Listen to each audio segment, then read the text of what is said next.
Hello, and welcome back to Elden Ring. This is part 10 of our Intelligence Sorcery run through the Shadow of the Erdtree DLC. Last time we went through with the entirety, or most of the Shadowkeep rather, taking out 2 invasions between Leda and former allies.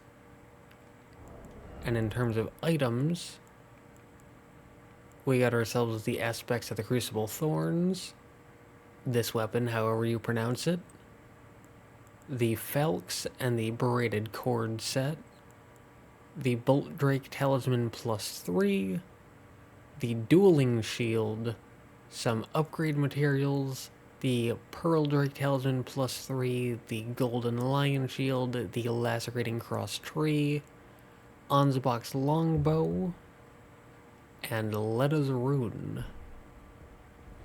And here, starting at Storehouse 7th floor,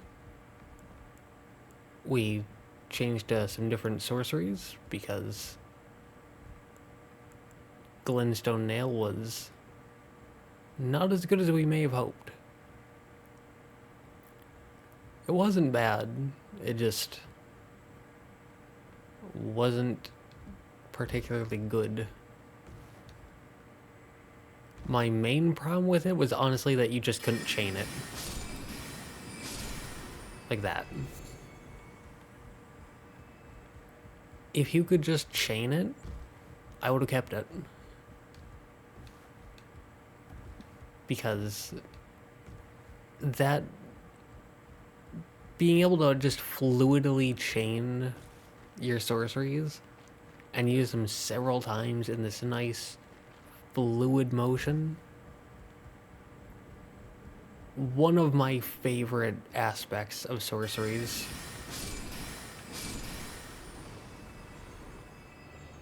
Something that I really love about Elden Ring.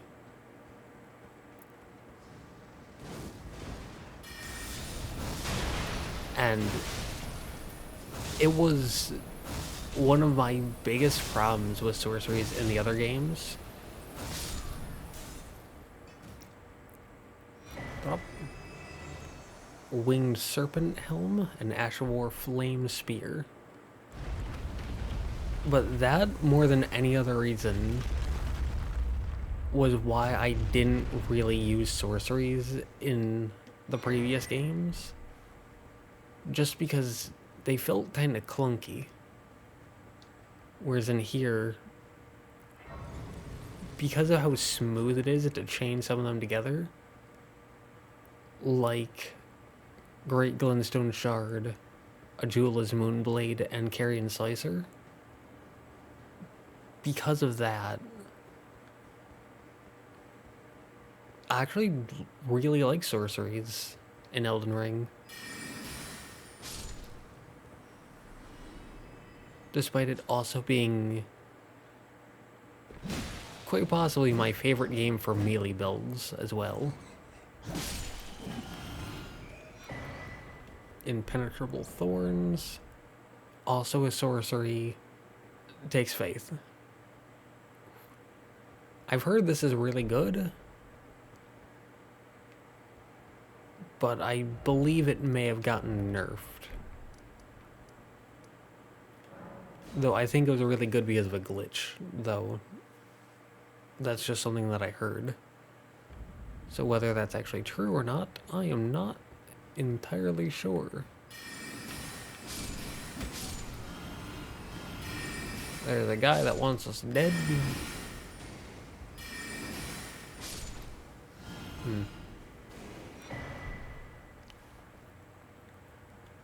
Alright, yeah, so Glintstone Nail was a 2-shot. Great Glintstone Shard is also a 2-shot. So they both could be better in the damage department. But also, Great Glintstone Shard can, like, you can swoosh it back and forth. The animation, I mean. See, swoosh, just to the left, to the right.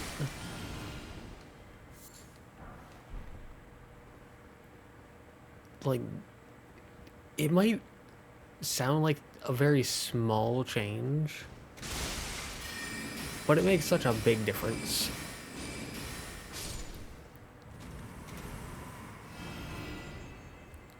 Partially because in the previous games, you would raise the staff above your head, and therefore, if an enemy was directly in front of you, or if an enemy was low to the ground, like rats or dogs, they could easily miss because the staff was just above your head. But also partially because it makes sorcerers feel more refined.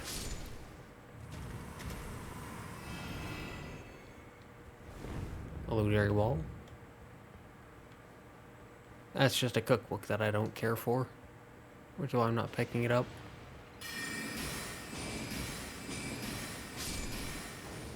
That was a 3-shot.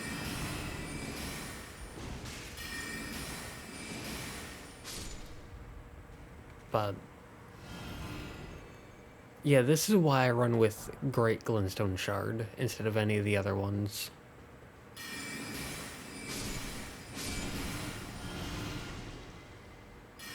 Oop. Because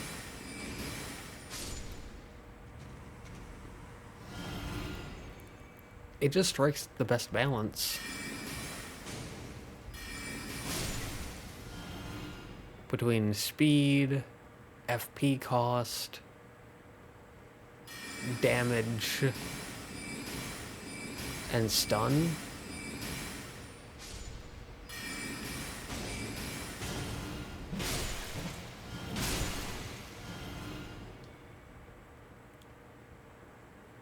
Like, it's not the most powerful Iris of Grace, by the way. That's the second one. But yeah, it's not the most powerful, it's not the lowest cost in terms of FP. That hit us but did 0 damage. How? I'm not sure. But we'll take it.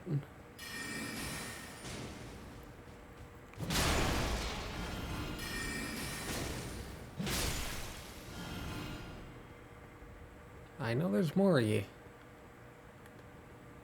You. Yep.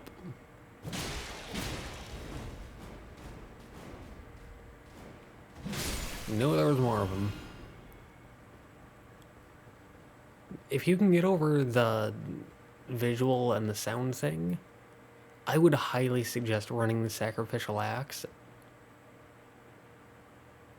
during any, and I mean any, magic build.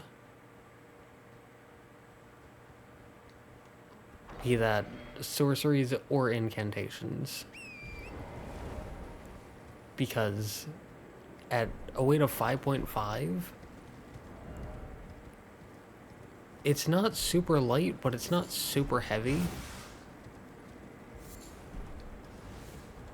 And it can be infused. Meaning you can put an intelligence or faith infusion on it. And if some of your spells have a certain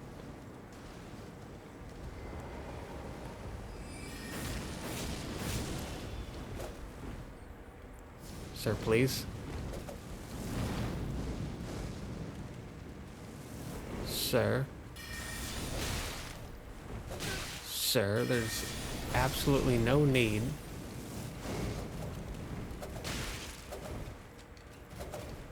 These guys with the fireballs. They act like this is Dark Souls, where everyone uses fire.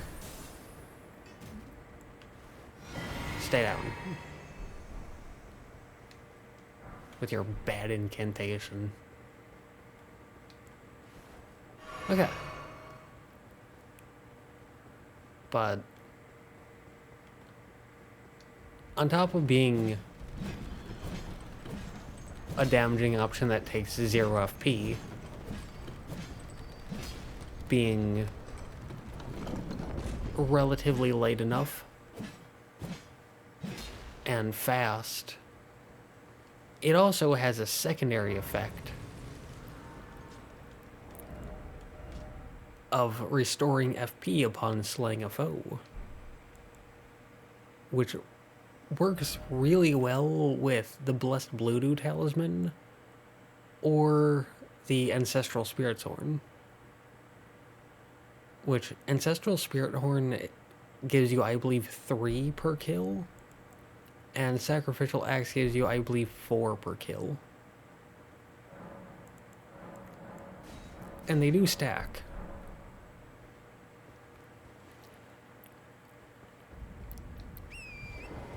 And a good alternative to the Sacrificial Axe is the Sword of Milos, which is a great sword, my personal favorite weapon class. And I believe it gives 5 FP per kill.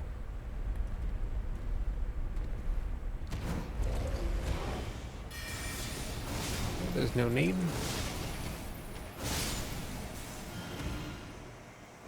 But also, if you need a great sword, a Jewel's Moonblade.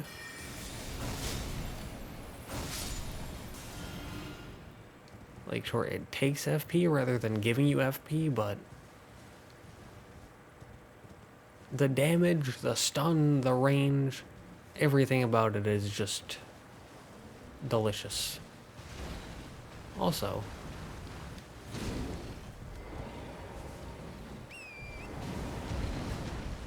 jumped a little too far there. But fun little fact about these guys. If you come up here, there's not a whole lot they can do. And so if you got a ranged build, or a good Spirit Ash,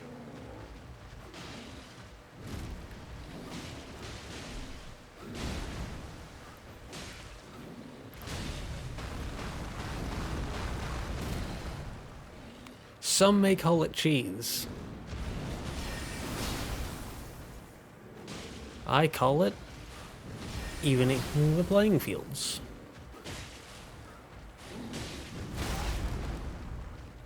Okay, so they might have one attack that can get you.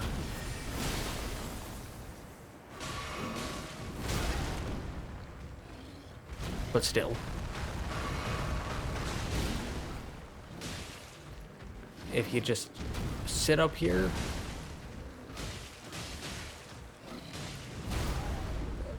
play keep away for a little bit,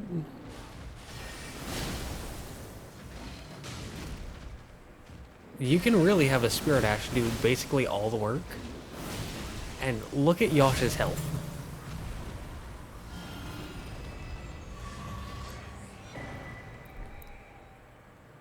Demi-Human Swordsman Yosh was still at like 80% health.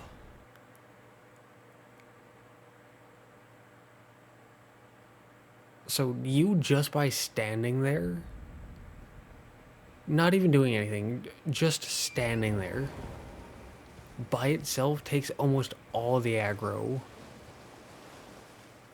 off of them. Also, this like variation of these things, new to the DLC, and I love the way they're designed. They look so much better than the normal deer.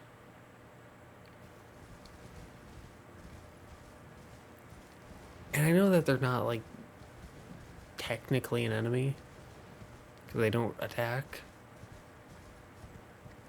But I really appreciate how well designed they are.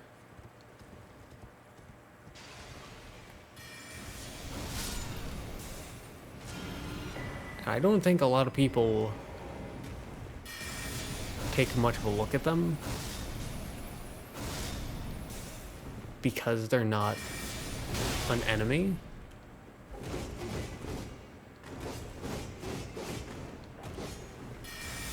And because there are much flashier things in the DLC.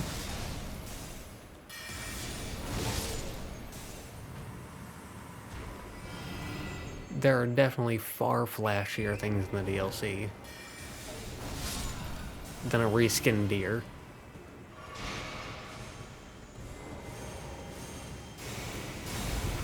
But they just look so good.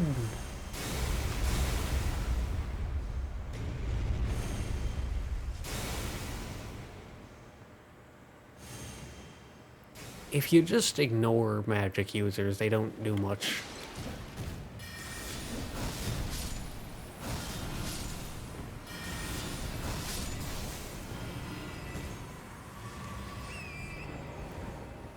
I'm telling you. I'm gonna pick that item up. There we go. But see, look at those. Those scorpions were ignoring me and I didn't do much. I'm telling you, that's how it works. That guy, he looked at me, he was coming right at me. I'm telling you right now, he was definitely out to get me. So I had to kill him for my own good. This way is a shortcut. You can open it from either side, but it's a shortcut. But I'm not taking it. Because if we go over here, Skidoo tree fragment. Land here, run. If you had taken the shortcut, it would have landed you in this room. Right here.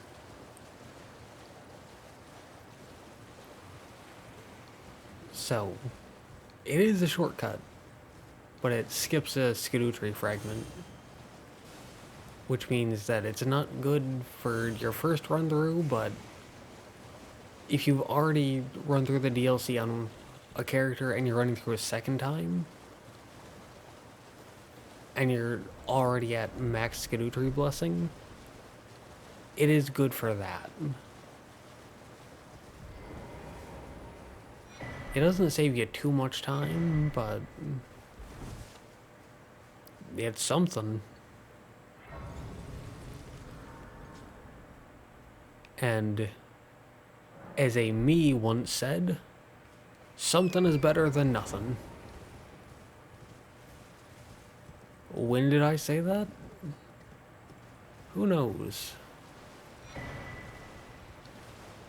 But here we have Ash of War, Dryleaf Whirlwind. And over here we got one of these guys.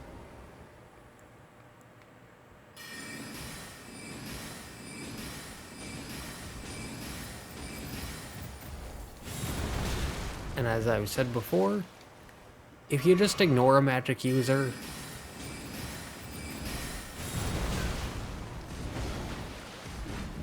they aren't going to do a whole lot.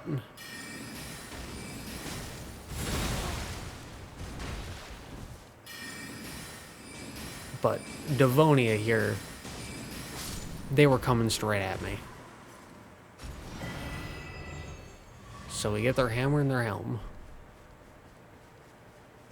Now, if they had simply ignored me, I wouldn't have done anything. But they went after me first. And so I was duty bound to protect myself. And that's the story we're going with. And also I suggest standing somewhere around the middle. Maybe slightly off to the left of the middle. Because that thing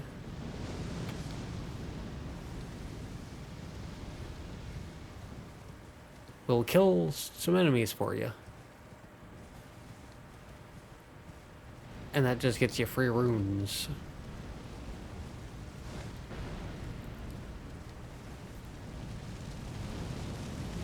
And then from there you can run away. Even if you plan on killing these guys, I still suggest running away. Mostly because right behind them is a site of grace. So you can grab this, and then you can sit at the site of grace to reset them and then head back. And that'll make going through them again easier. Now, I'm just gonna run through these enemies because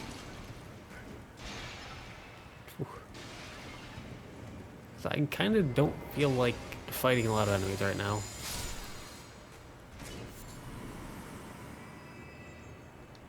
And that's really it. Hi.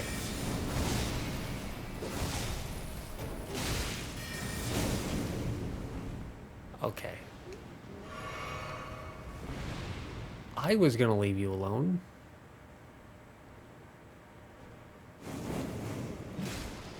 But you insisted on attacking me.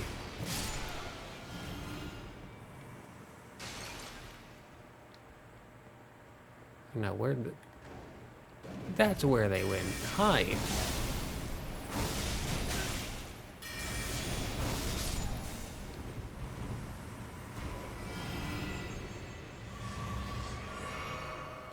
I don't know if I have it, but you can actually get that. You see the Horn Saint use it in their fights as well. Ska du 3 fragment?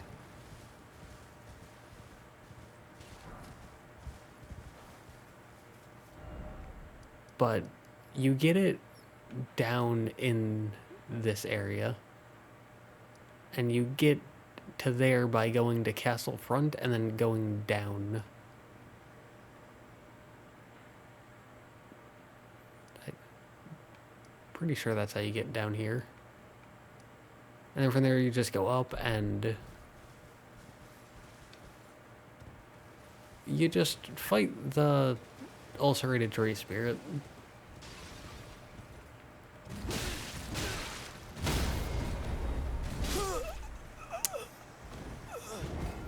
And that's why you don't ride on Torrent when there are enemies around. Because if you get hit once, you're getting hit by every single attack that that enemy could possibly have in their arsenal.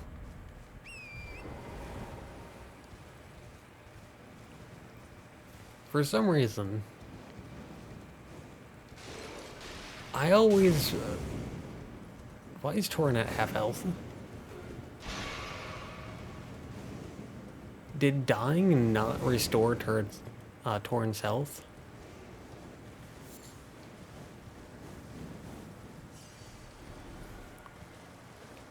Or did that legitimately take half of Torrent's HP? That one single attack.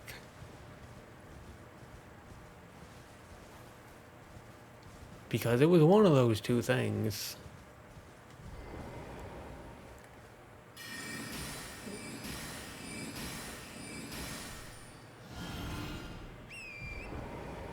Huh.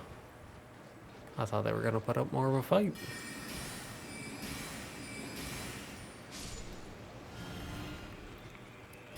And this is why caster builds are good. Because if there's an enemy that is difficult for... these guys aren't really difficult, but they're annoying for melee builds.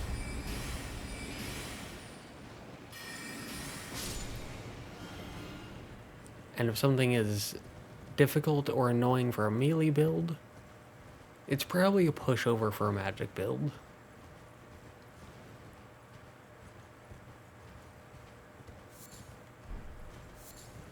And if something is difficult for a magic build, it's probably a pushover for a melee build. Of some kind, at least.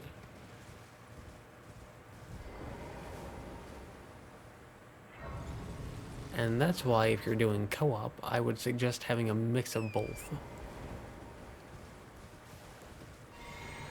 Like, if you're playing with a friend and they're a melee build, I would suggest going with being a caster.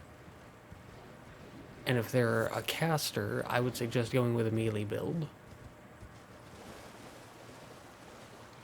So that way you can balance each other's weaknesses out.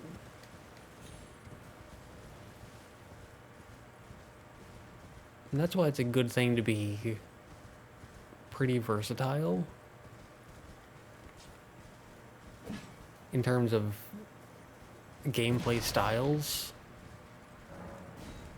or builds that you're willing to run.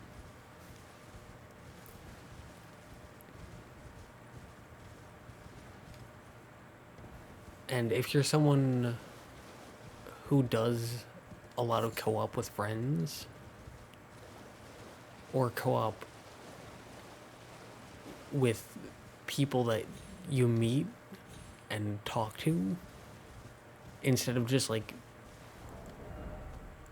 randomly throwing this out, if you're in like a Discord server or something and you offer to help people, it's a good thing to have 2 different characters, like 2 or 3,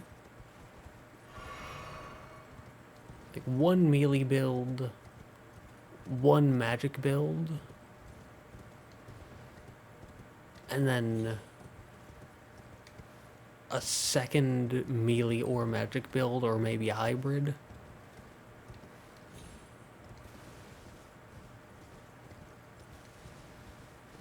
I do, not really anymore, but I used to do a decent amount of co-op for Dark Souls 3. Back when PlayStation had communities. I was in the PS4 communities a lot, offering help on Dark Souls 3. And I had 1 character that had a greatsword, and I had 1 character that did pyromancies, and then I had a like Dex Faith build. And whenever someone asked me for help, I would ask, like, where are you? So I can know where to put my sign down. And I would ask what their build looks like. And then I would pick the character that would complement their build on top of the character that's just better for the area. Because there are some areas where magic is good, and there are some areas where it is not.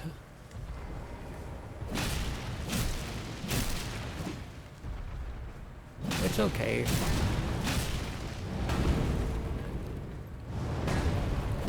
You can give in and accept it, good sir.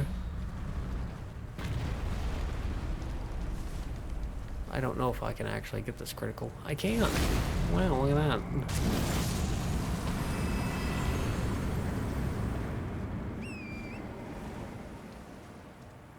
Beautiful.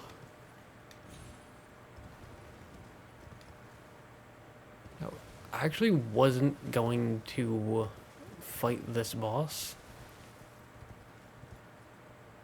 because they give an incantation, not a sorcery. But this is the intelligence build.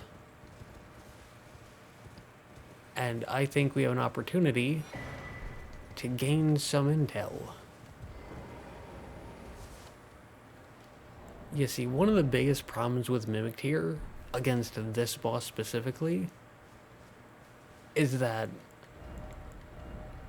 even with the Prince of Death's Cyst, they very quickly die to Death Blight. So I want to see if Demi-Human Swordsman Yosh is the same way, or if they're immune to Death Blight. Because if they're immune to Death Blight, that would be very good and powerful.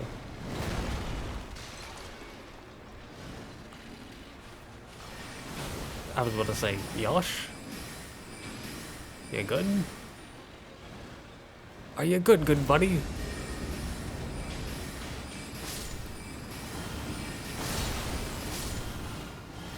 Well, that was a one-shot. I was really not expecting to one-shot those guys. I mean, I'll take it, but... I thought it was going to be a two-shot. Good job, demi-human swordsman Yosh.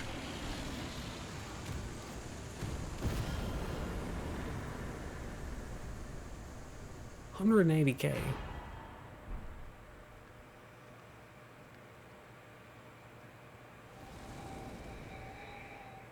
I normally struggle pretty hard against that boss. But there...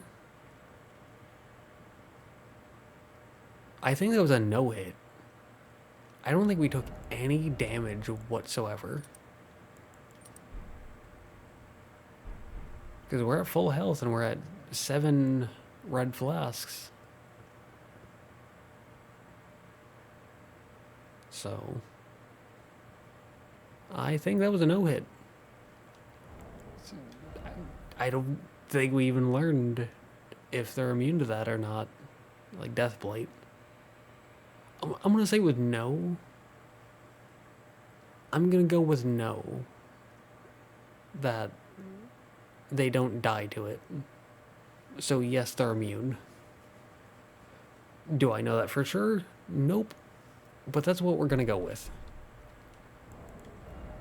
And we have enough to level up.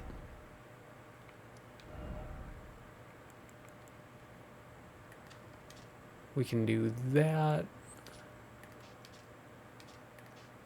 And then we can head here.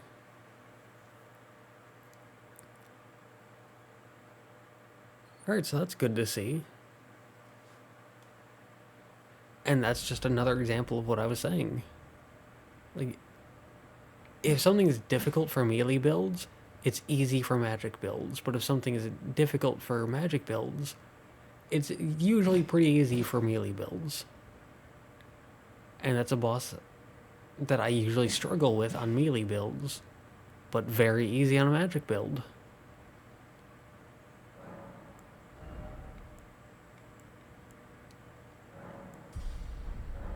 So there we go. Yeah, Opaline hard tier. Always suggest Opaline hard tier. Also, if you open this door,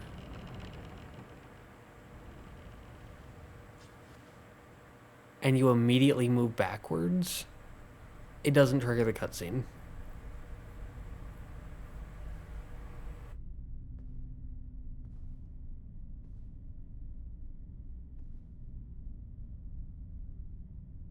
Mongrel intruder.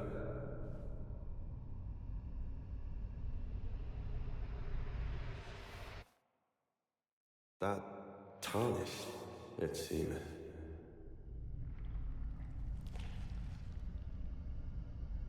Mother, wouldst thou truly lordship sanction in one so bereft of life?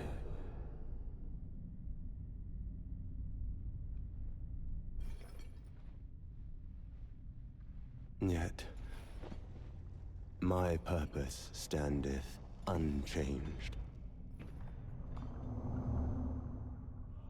Those stripped of the grace of gold shall all meet death.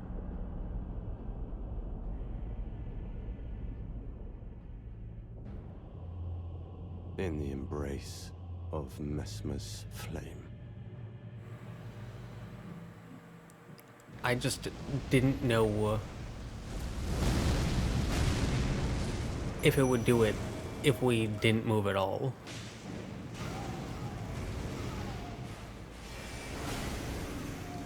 And we may die here because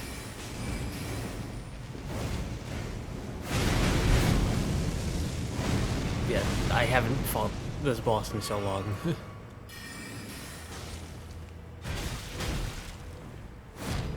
And I'm also not used to magic builds.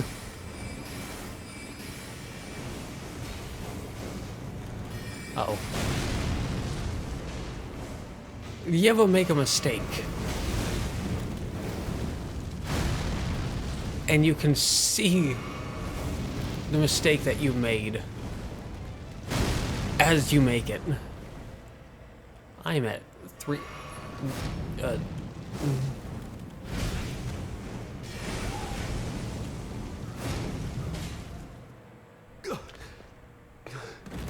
I was just gonna stand there and accept death because we weren't doing well. I will not suffer. A lord devoid of light.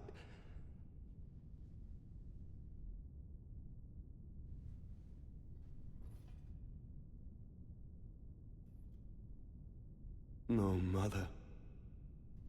Forgive me.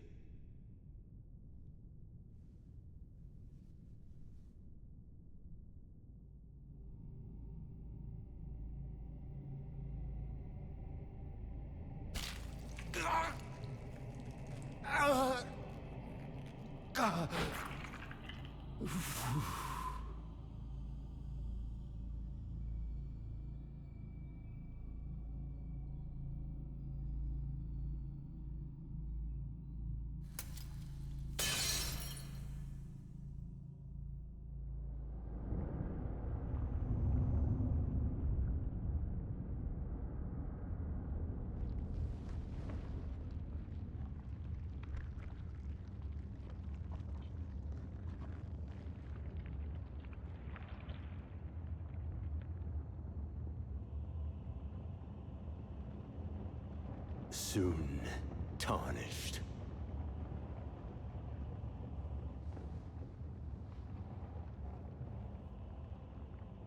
Wilt thou be taken in the jaws of the abyssal serpent, shorn of light? So...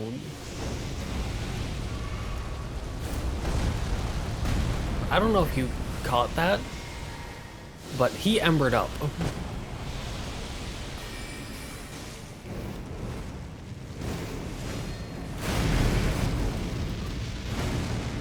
Like, his entire army really thinks we're in Dark Souls 3. With the whole embering for power thing.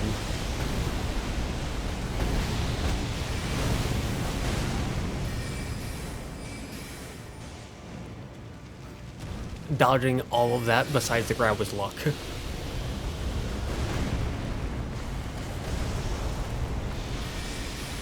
I'm just gonna say that right now. Mother. Marika. A curse upon thee.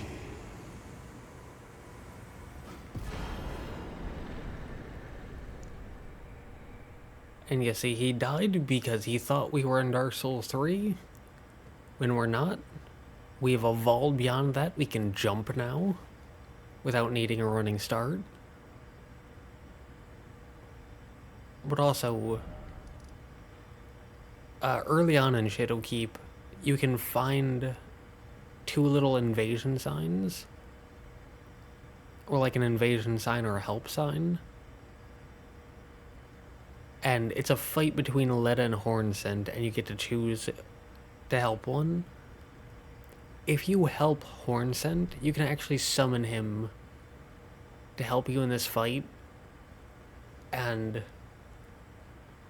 it's not outside like here, but is instead inside here, which is very different from the entire series up to this point.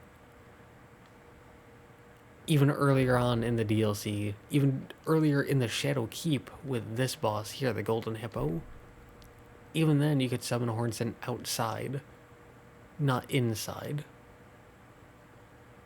And so that can really throw you off.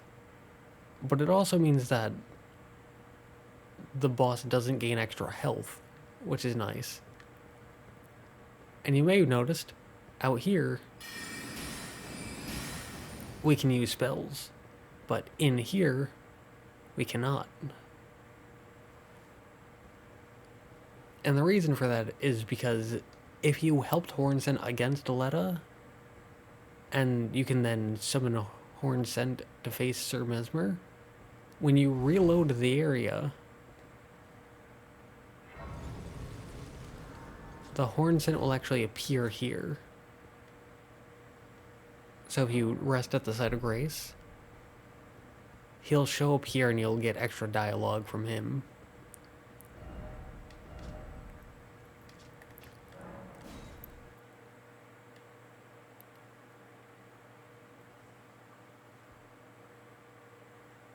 And then we can do that. We can rest here.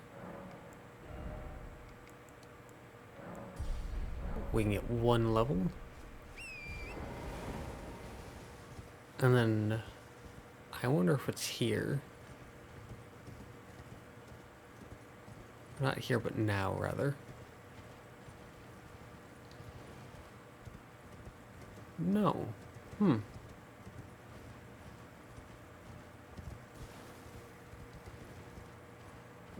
You can get the Hornsent to invade you here as you're running up the stairs.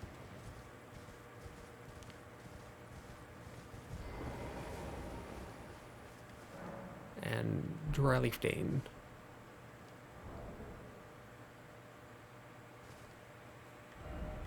Did we...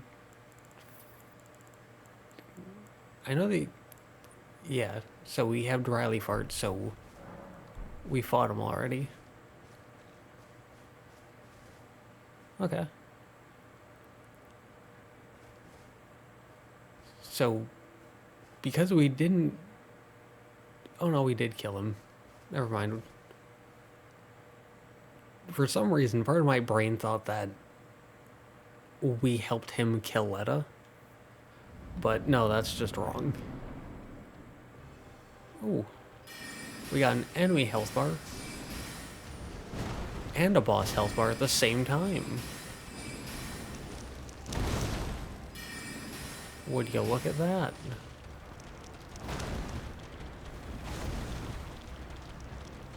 I mean, I can't do that anymore because time moves forward. But you can go back in the video and watch. And you can see how neat that is.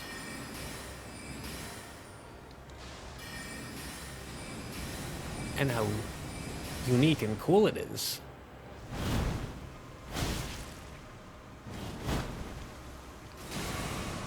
And I will take full credit for that thing that the game didn't even intend to happen. And I had no part in doing that. Should have hit me.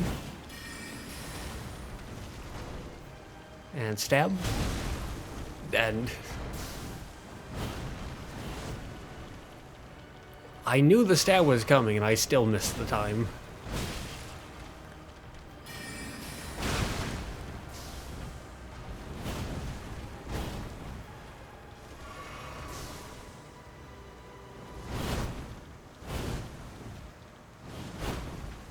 Please.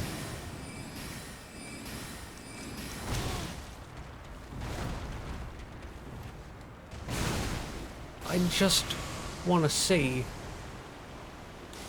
the new god of this world.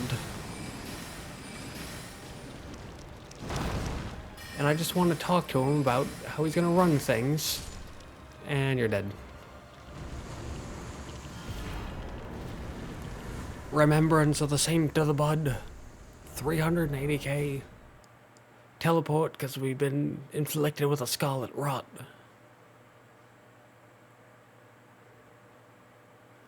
Right. No demi-human swordsman. No physic flask because for some reason I always forget to drink the physic flask. Making the game unnecessarily more difficult on myself. For absolutely no reason at all.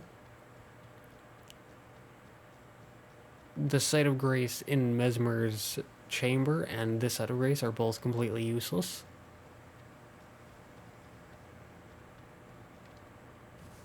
don't pick up boss sites of grace as a general rule in this game, because it just adds clutter to the map. Like, there are so many sites of grace already, especially in legacy dungeons. Like, look at this.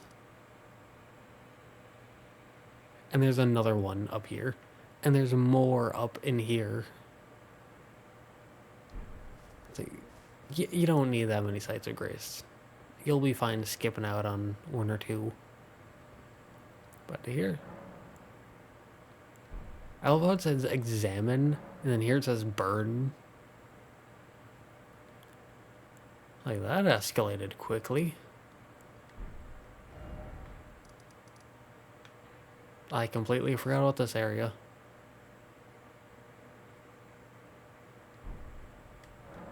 Not doing it. Not today, at least.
I always forget how beautiful that cutscene is. However,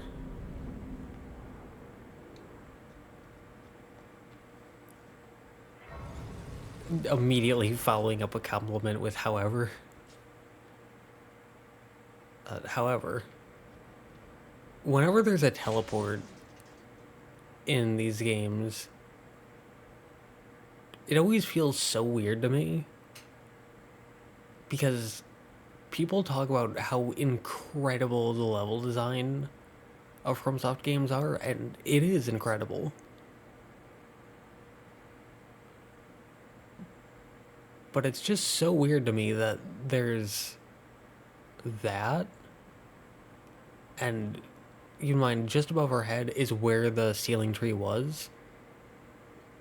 And like, yeah, there's this gap here. But that gap isn't that big. And there's a door here. And I can't help but feel like that part with the ceiling tree and this used to be physically connected. Or at least they plan to make them physically connected. And the plan was probably to have this be made of like pure shadow. And so if you tried to walk on it, you would just fall through the ground and die. Or make like a wall that you just couldn't pass through. Until you burned the ceiling tree. And then it would make a bridge. Or let you enter into the building and like the structure would extend out to where the ground is there. And then you'd be able to make your way through in a circle. until you get to this door, and then you'd be able to open this door on the other side and make it to here. I feel like that was a plan. Kind of how, like in Dark Souls 1, in the room with the fair lady, there's a wall that's just a dead end. But there was originally a plan to link that wall up to Firelink Shrine, but they just cut it for whatever reason. I feel like they did basically the same thing here, but instead of just cutting a path and replacing with nothing, they gave us the teleport. And I think that they had originally intended for the cutscene to happen, just not the teleporting part of it. But I would have loved to see those two sections physically connect. Because, like I said, FromSoft makes an incredible level design. And so it's always a bit disappointing to me personally whenever I see a teleport.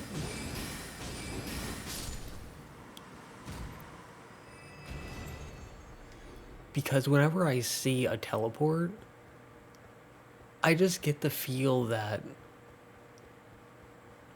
they simply didn't have the time or the money to go through that development. And that's really sad. Or maybe they did have the time, but they just couldn't think of any ideas. But I feel like for the most part, it's just a lack of time and money. Which, if you follow FromSoft, or you try to learn about the development of these games, you'll realize that happens a lot.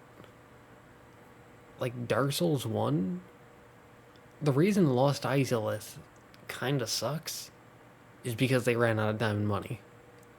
The reason Dark Souls 2 is such a jumbled mess is because they reorganized things right near the end of the game's development cycle, and they didn't have the time or money to actually fix things. And I don't think Bloodborne or Dark Souls 3 went through that problem, but it kind of feels like the Painted World went through that problem. Especially with the Champion's Grave Tender. And the entire DLC being one area. Like, their DLCs, ignoring this one, their DLCs are usually pretty small. Very, very good, but usually fairly small. Like, Dark Souls 1 is 3 areas. Bloodborne's is 3 areas. Dark Souls 3, you have the Painted World, which is 1 area. A very big area, but still 1 area. And then Ring City, which is 2 areas. And then, obviously, this doesn't fit that trend, but still. But it just feels like From Software's biggest, most consistent issue is just a lack of time and money. That's why, like, I complain about how there's too many Sites of Grace, and then you just look at this entire, I mean, this is half of an entire region, and you got 1, 2, 3, 4, 5, 6, 7, 8 for a cave I didn't go to. 8 Sites of Grace for half of an entire region. Meanwhile, you look at Castle Stormvale and you have 1, 2, 3, 4, 5, 6. There's 1 in the boss room and there's 1 here. So that'd be 1, 2, 3, 4, 5, 6, 7. That's one less for a single legacy dungeon. One less than an entire half of a region. Like, Mountaintops is just barren. And the balancing is really wonky here as well. In large part because they ran out of time and money. And so it just sucks seeing that issue come up again and again and again and again and again. And I just wish they had more time and money to smooth out some of those issues. But anyways, with that being said, I think we can end it here. We went through the entirety of the Viaduct Minor Tower, Rauh Ancient Ruins, this entire section, making it to Inir Ilum, along with taking out Messmer. For items, we got ourselves the Winged Serpent Helm, the Ash of War Flame Spear, the Impenetrable Thorn Sorcery, which I am going to show off these faith-based sorceries probably once we finish with all the areas and bosses. But we also got the Ash of War Wall of Sparks. We got the second Iris of Grace. We got another hefty Cracked Pot. We got Saul's Hood, the Rain of Fire incantation, the Ash of War Dryleaf Whirlwind, Devonia's Hammer, which is pretty good. I would suggest trying it out if you're running a Strength Faith build. The Crucible Hammer Helm, some upgrade materials, the Talisman of all Crucibles, the Divine Beast Tornado incantation, which I would suggest using. It's pretty good. Not overpowered, but pretty good. We got Remembrance of the Impaler and a Remembrance of the Saint of the Bud. So, very good progress today. And with that being said, yeah.